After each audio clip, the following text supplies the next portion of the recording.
Bom dia, rapaziada.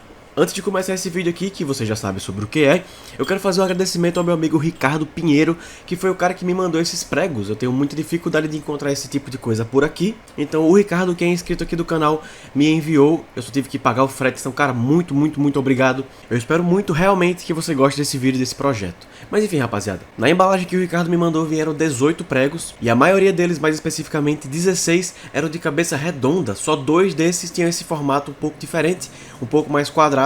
Eu já ouvi falar que chama orelha de cachorro ou cabeça de cachorro, algo assim. E a primeira coisa que eu pensei quando eu vi esse formato foi: caramba, dá pra fazer um crânio entalhado aí muito legal. Uma face de caveira nessa cabeça aí do prego em si. E já que aqui mesmo no canal eu já forjei uma faca de prego de ferrovia, inclusive com um insert de alto carbono, junto com meu amigo Flávio da FS Cutelaria, dessa vez eu decidi que eu ia forjar algo diferente, não uma faca e sim uma machadinha. E eu vou aproveitar para mostrar para vocês nesse vídeo a diferença entre uma machadinha e um tomahawk. O forjamento dos dois é muito semelhante, mas eu vou mostrar para vocês principalmente o forjamento do tomahawk.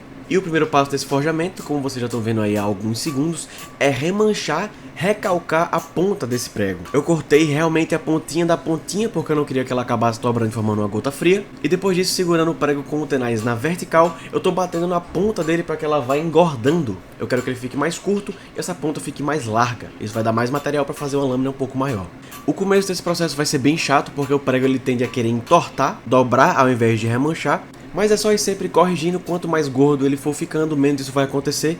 E aí vocês podem ver o quanto de material que eu consegui concentrar no fim desse prego. Eu podia até ter engordado mais esse prego, se eu quisesse uma machadinha mais curta e com um fio mais comprido, mas eu acho que tá com uma proporção bem legal. Eu consegui imaginar como é que essa machadinha vai ficar no fim das contas. Lembrando que isso é um tomahawk, então o tomahawk acaba não tendo um fio tão comprido assim de qualquer maneira. Mas no finzinho desse vídeo eu vou mostrar pra vocês como ficaria uma machadinha mais curta com um fio mais longo. Eu fiz os dois modelos. E com o prego já remanchado, pessoal, é hora de fazer o furo do olhar da ferramenta. Eu poderia usar um furador de olhar ou até uma punção redonda. O problema é que esse prego ele é muito estreito, então eu quero deformar o mínimo possível essas bochechas, porque no fim das contas eu não tenho muito material para aumentar elas depois. Por isso, ao invés de usar um furador, eu estou usando uma talhadeira mesmo, uma talhadeira bem fininha.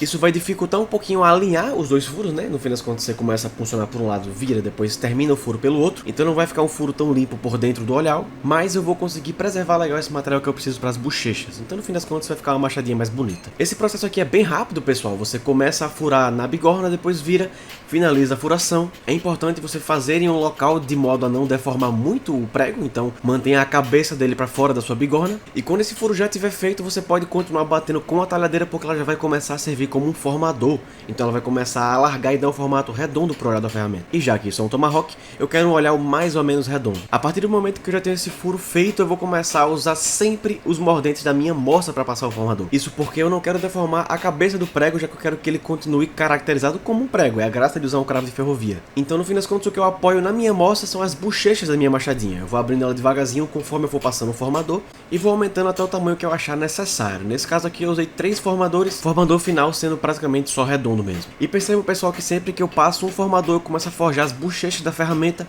geralmente com uma marreta ou completamente chata ou levemente abaulada. Para esse caso aqui eu não acho que serviria tão legal assim uma marreta de pena e nem uma marreta de pena reta, porque acaba que você fica com dificuldade de acessar certos locais e se forma marcas muito profundas que vão acabar sendo um pouco difícil de tirar depois. E aqui cabe dar uma dica aos senhores, pessoal, que é: geralmente você não vai puncionar o furo do olhar perfeitamente reto, e já que você vai ter um olhar muito largo, para ter uma lâmina muito fina fica difícil de alinhar perfeitamente a sua ferramenta. Uma dica que eu usei que funcionou muito bem para mim foi passar o formador, colocar a lâmina, que não é lâmina ainda, da ferramenta dentro do hard da minha bigorna e usar uma outra ferramenta de topo para esticar mais ou menos a parte do olhar que você precisa esticar mais ou menos. E é importante fazer esse processo o mais cedo possível, porque depois você vai ter que esticar a lâmina, que é o que eu estou fazendo agora, e é óbvio que depois de formar a lâmina ela não vai caber em nenhum hard. Eu suponho que você poderia fazer isso na sua moça, mas eu acho que fazer qualquer forjamento na bigorna é sempre mais eficiente. E como vocês viram aí, pessoal, eu comecei o forjamento do fio dela com a marreta de pena de 2 kg,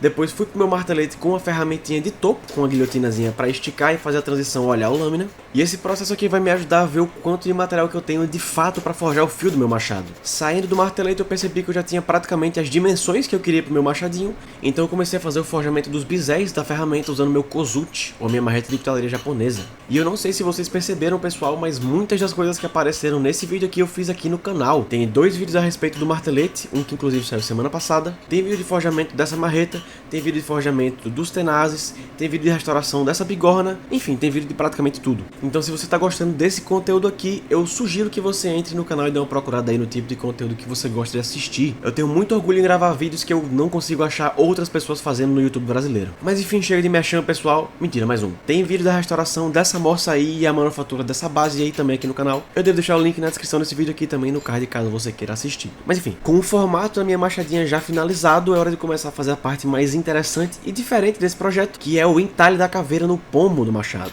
Pomo, é assim que chama, não sei. Então esquenta a peça, prende a machadinha na mostra de modo que a cabeça do prego fique muito bem apoiada, no fim das contas, nela que a gente vai bater. E com essa série de punções e talhadeirazinhas diferenciadas e cinzéis também, que eu fiz especificamente para esse projeto, eu vou fazer a boca da caveira, 3 dentes, 2 narinas e os 2 olhos. E aí nessa hora você pode tentar entalhar o que você quiser. Eu acho que uma caveira é um bom processo porque é relativamente simples e fica muito bonito. Mas assim, fazendo as ferramentas que você precisa, o céu é o limite para o que você consegue entalhar usando essa técnica que eu tô mostrando aqui. Por fim, eu vou cunhar a machadinha com o meu logo. Para isso eu vou usar o chifre da minha bigorna para apoiar tudo, para que eu não deforme muito esse olhar que deu tanto trabalho para deixar redondo. E depois eu vou passar o formador pelo olhar da ferramenta, prender ela na mostra e alinhar tudo. Com isso ela vai estar de fato finalizada. Eu usei uma grosa para dar uma limpadinha na minha caveira e não filmei o tratamento térmico, mas tenho certeza que eu fiz ele. Eu tinha feito o teste de faísca nesse aço aqui previamente, então eu sei que ele não é aço doce, mas ele provavelmente também não é um aço de alto carbono. Por isso eu temperei ele em água, eu tentei esquentar realmente só o fio e temperei ele com muita violência no balde com água e fiz um revenimento bem leve, praticamente só para alívio de tensão, de modo que eu acho que essa ferramentinha aqui vai servir para trabalhos leves. E eu acho que os senhores já sabem, pessoal, mas esse tipo de ferramenta feita em aços que você não tem certeza do que é, não vai ser uma ferramenta de altíssimo desempenho, tá, pessoal? Provavelmente vai ser mais um item de coleção e no fim das contas é uma obra de arte. Então tenham em mente que essa machadinha não vai ser tão boa, certamente não vai ser tão boa quanto uma outra machadinha que eu forjaria em um aço que eu sei qual é. Mas enfim, todo mundo sabe que essas machadinhas são legais só pelo fato de que elas são legais mesmo.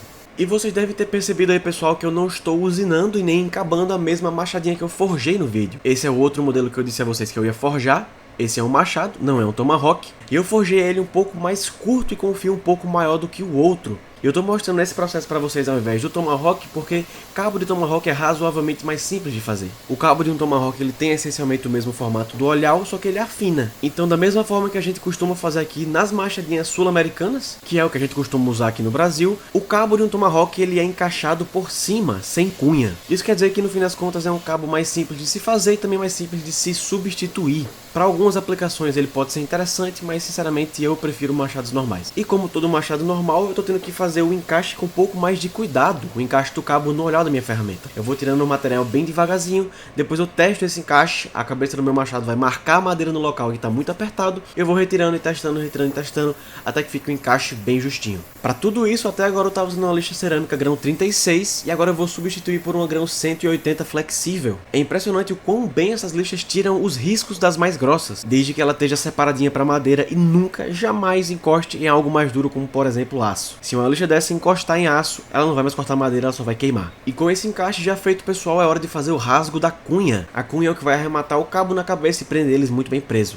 Então eu começo fazendo o corte com a serrinha mesmo, serra de arco, e depois eu finalizo de fazer esse corte com uma serra de costa, ou serra de costado, né? Começar a fazer os rasgos de cunha com essa serra melhorou muito mesmo o meu acabamento. O acabamento das minhas cunhagens, isso porque esse corte sempre fica muito uniforme, se você for cuidadoso, e quase que perfeitamente reto. Essa serra é muito legal e foi uma excelente aquisição. Depois disso, pessoal, eu vou dar acabamento no cabo do machado e também na porção superior dele, onde eu cortei o excesso da cunha. Para isso eu vou usar a mesma lixa que eu estava usando antes, depois eu vou trocar essa lixa pelo mesmo grão de lixa, mas dessa vez uma que eu separei só para afiação, e vou finalizar essa geometria convexa do meu machado. Eu deixo a minha lixadeira com um RPM um pouco mais baixo, isso vai evitar com que o aço esquente demais e eu acabe estragando a têmpera dele. Além disso, eu estou constantemente resfriando o fio do meu machado em água, só para ter essa certeza absoluta. E para finalizar o fio do meu machado e afiar ele de fato, eu vou para minha roda de polir no meu esmeril com disco de polimento verde, que vai deixar esse meu fio muito mais bonito e também vai terminar de afiar o machado. Vocês podem ver aí que apesar de ser um aço meio misterioso, ficou bem afiado.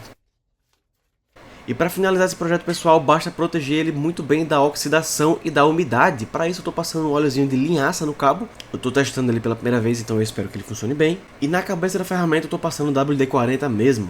Eu já percebi que esse óleo de linhaça ele protege muito bem a madeira, deixa uma pegada confortável, mas se ele entrar em contato com o aço ele acaba enferrujando. Eu também coloquei uma quantidade bem generosa de óleo de linhaça dentro do olhal, principalmente do machado. Eu faço isso porque a cunha e também a madeira do cabo vão absorver esse óleo e portanto vão inchar. Isso vai fazer com que esse encaixe fique ainda mais justo. Mas foi assim que os machados ficaram, senhores. Esse aí é o Tomahawk. Essa foi a caveira que eu achei que ficou mais bem feita. Ela ficou toda proporcionalzinha e esse machado ficou muito bonito. E vocês vão perceber que em ambos os machados tem algumas marcas como se fossem fraturas. E eu sinceramente não entendo por que elas se formaram. Eu não forjei quente demais, nem forjei frio demais, não que eu me lembre. Mas enfim, eu sei que esse é o perigo de forjar com aços reciclados. De qualquer forma, ambas as machadinhas pegaram um fio bem legal e eu tenho certeza que essas fraturas não vão ser estruturalmente comprometedoras, principalmente para usos mais leves, como por exemplo rachar uma lenhazinha pequenininha ali ou algo do gênero. Clica nos cards ou no link da descrição e por hoje é só, valeu!